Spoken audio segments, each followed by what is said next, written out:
Good morning बच्चों, मैं BL Agarwal आज आपको इस लेक्चर में अकाउंटेंसी क्लास 11 का एक चैप्टर रेक्टिफिकेशन ऑफ एरर कहने का मतलब हम लोग को during the year books of account लिखने में कोई ना कोई एरर हुआ है। ठीक है, तो जो एरर हुआ है ट्रायल बैलेंस बनाने के बाद हो सकता है अपना ट्रायल बैलेंस एग्री नहीं किया हो, डिफरेंस को सस्पेंस अकाउंट में पुट कर दिए हैं। आज हम लोग का काम है कि उस एरर को डिटेक्ट करके उसको रेक्टिफाई करना है। तो रेक्टिफिकेशन ऑफ एरर का प्रॉब्लम विथ सॉल्यूशन करके समझाने का कोशिश करूंगा। आप लोग ध्यान से वीडियो को देखो, क्वेश्चन को लिख लो, मेरे साथ धीरे धीरे सोल्व करो, आपको 100% समझ में आ जाएगा। ठीक है, ये रख दिया आपके सामने एक problem. A book keeper finds that the total of his trial balance disagree by 2800। तो जब ट्रायल बैलेंस बनाया गया तो वो ट्रायल बैलेंस में टोटल मैच नहीं किया, उसमें डिफरेंस आया है ₹2800 का। ही टेम्प्रोरी डेबिट्स ए सस्पेंस अकाउंट। तो ये ट्रायल बैलेंस में डेबिट हो गया और डेबिट हो गया आपका सस्पेंस अकाउंट। तो इट मीन सस्पेंस अकाउंट का ये ओपनिंग बैलेंस है और वो भी डेबिट बैलेंस है।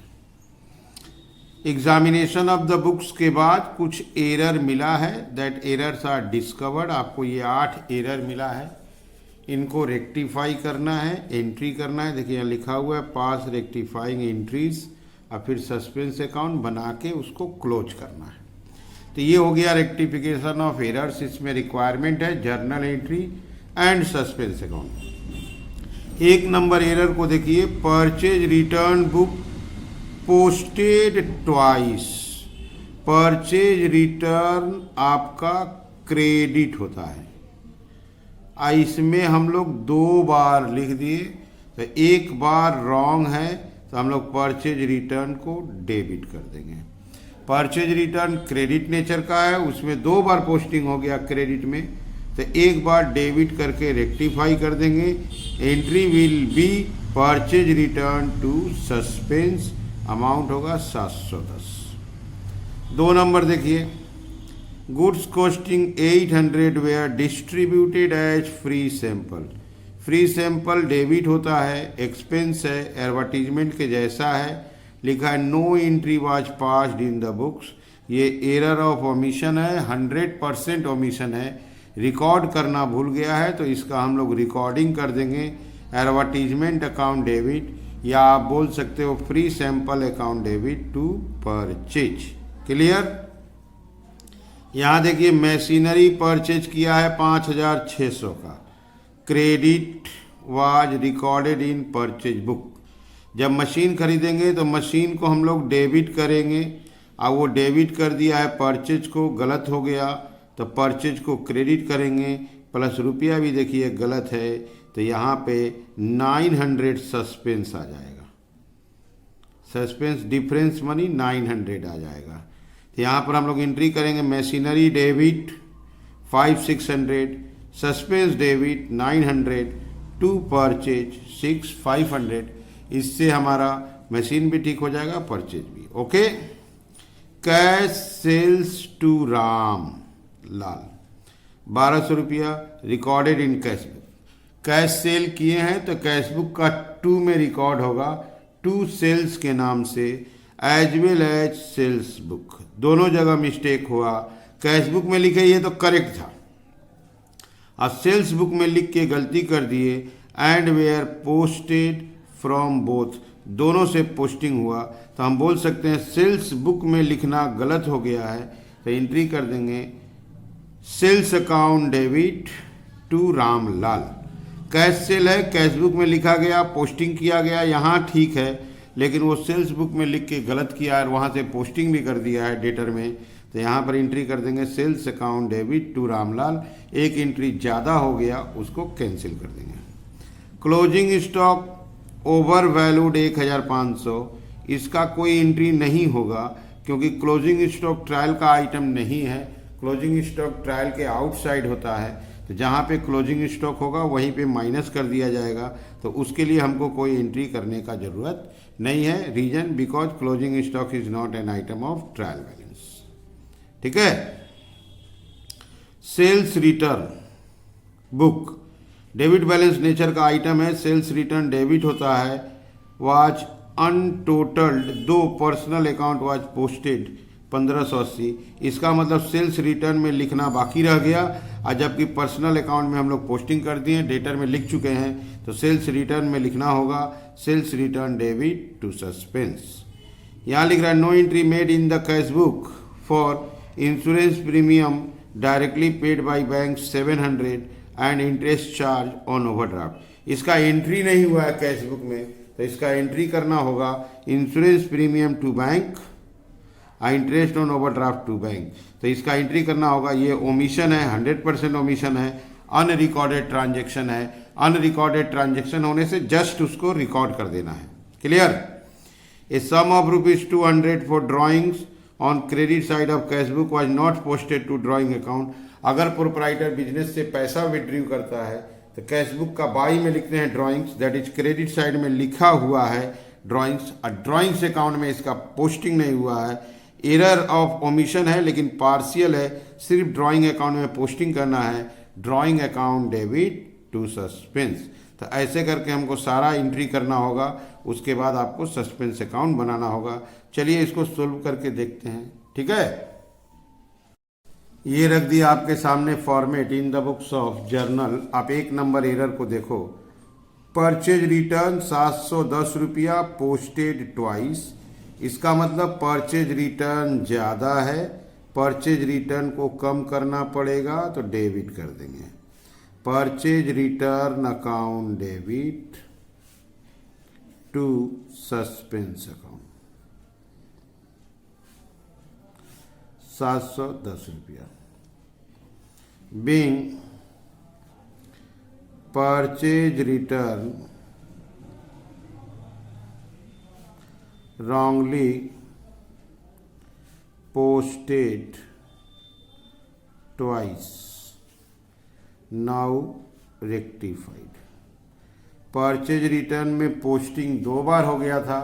परचेज रिटर्न क्रेडिट होता है तो 1 बार उसको डेबिट करके रेक्टिफाई करिए। ठीक है, 2 नंबर आप देखो। Goods costing 800 distributed as free sample. Goods free sample बांटे थे, उसका कोई एंट्री नहीं किए हैं, तो उसका एंट्री कर देना है। Entry will be free sample, या इसको एडवर्टीजमेंट बोलते हैं। फ्री सैंपल या advertisement account debit to purchase. Goods बांटा गया था, परचेज में से निकल के जाएगा, तो फ्री सैंपल या advertisement debit to purchase 800। Being goods distributed as free sample unrecorded now recorded. Goods बांटा गया था फ्री सैंपल के रूप में, वो रिकॉर्ड नहीं हुआ था, अभी उसको रिकॉर्ड कर दिए। क्लियर है? अब आते हैं नंबर 3। नंबर 3 आप देखो।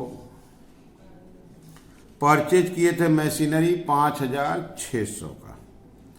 परचेज अकाउंट में गलती से लिख दिए 6500। परचेज अकाउंट को अब क्रेडिट करना होगा, मशीनरी डेबिट, और डिफरेंस होगा सस्पेंस। ओके, तो एंट्री होगा machinery account debit.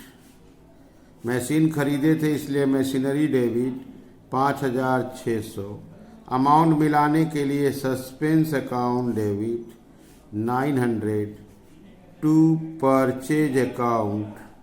To purchase account आपका 6500।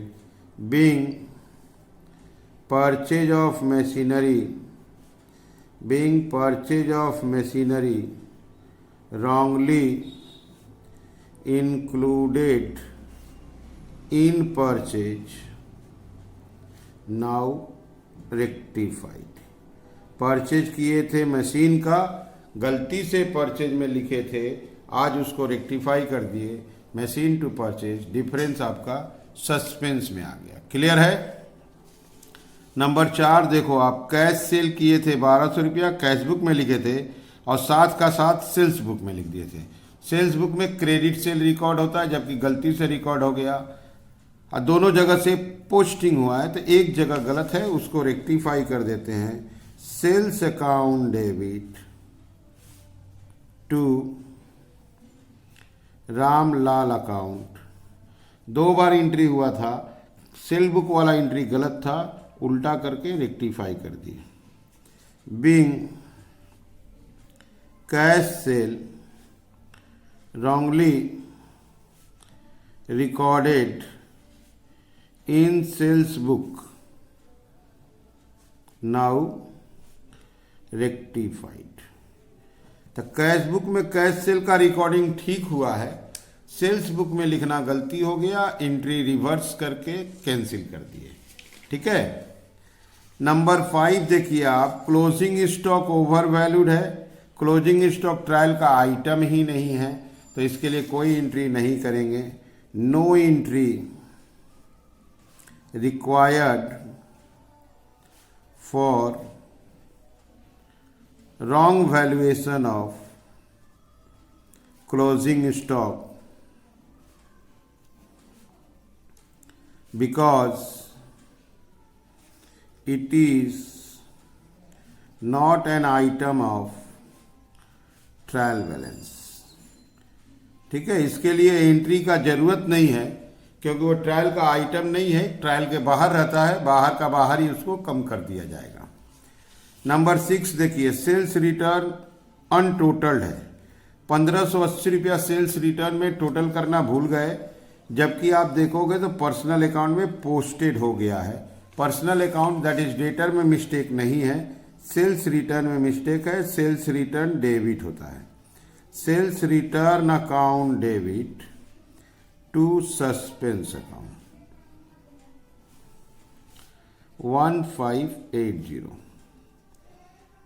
1580 being sales return wrongly untotaled, now rectified।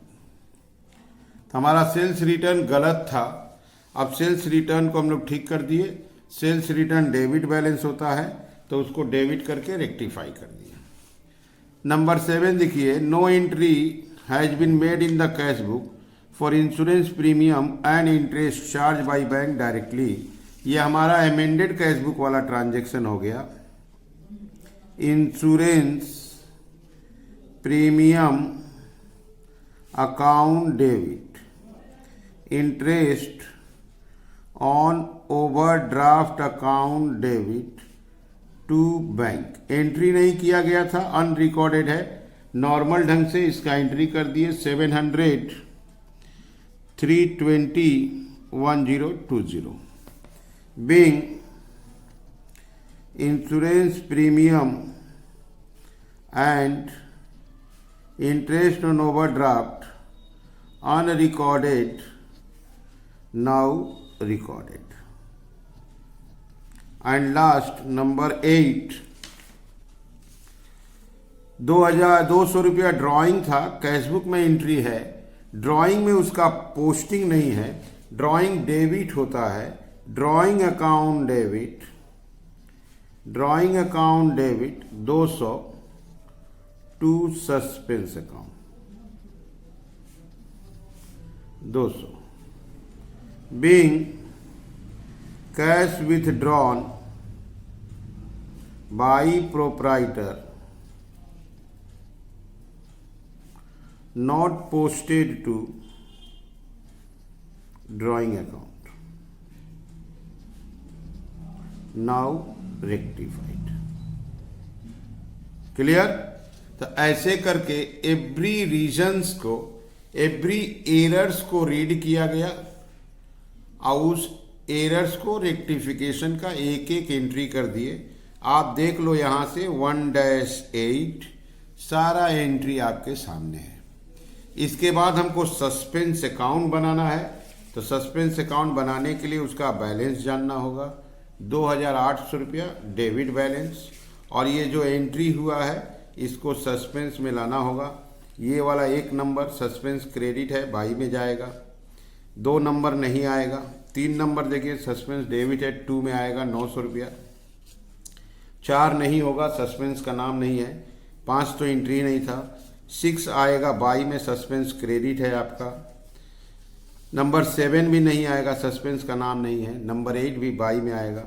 चलिए इसका सस्पेंस अकाउंट बना के देखते हैं, ठीक है। ये रख दिए सस्पेंस अकाउंट। सस्पेंस अकाउंट का बैलेंस दिया था to balance BD. To balance BD उसका अमाउंट था आपका 2800। अब एंट्री के हिसाब से उसमें पोस्टिंग लाना है। पहला एंट्री आपका था purchase to suspense, that is by purchase account 710। 2 number entry तो आएगा नहीं, देखिए सस्पेंस का नाम नहीं है। 3 नंबर एंट्री आएगा टू परचेज 900 रुपया। टू परचेज अकाउंट ये आपका 900। क्लियर। एंट्री नंबर 4 देखिए नहीं आएगा, सेल्स टू रामलाल। 5 तो एंट्री नहीं है। 6 नंबर आएगा बाई सेल्स रिटर्न 1580 रुपया। By sales return account 1580। 7 number entry नहीं आएगा, insurance interest to bank. 8 number आएगा ड्राइंग टू सस्पेंस 200 रुपया, that is by drawing account 200। बस सस्पेंस अकाउंट को टोटल करेंगे, हो सकता है टोटल इक्वल हो जाए। ये आपका 3700। इसको ऐड करते हैं 3700 और इधर से 710 है, 1580 है, 200 है, 1210 रुपया भी बच रहा है बाई बैलेंस सीडी। इसका मतलब टोटल एग्री नहीं हुआ, अभी भी बच गया। इसको टू बैलेंस बीडी 1210। ये इस बात को शो करता है कि हम लोग का अकाउंट्स में, हम लोग के बुक्स में अभी भी कोई ना कोई एरर है। एरर नहीं रहता तो सस्पेंस अकाउंट मिल जाता, ठीक है। उम्मीद करते हैं आप लोग को समझ में आ रहा होगा। Okay, thank you, bye.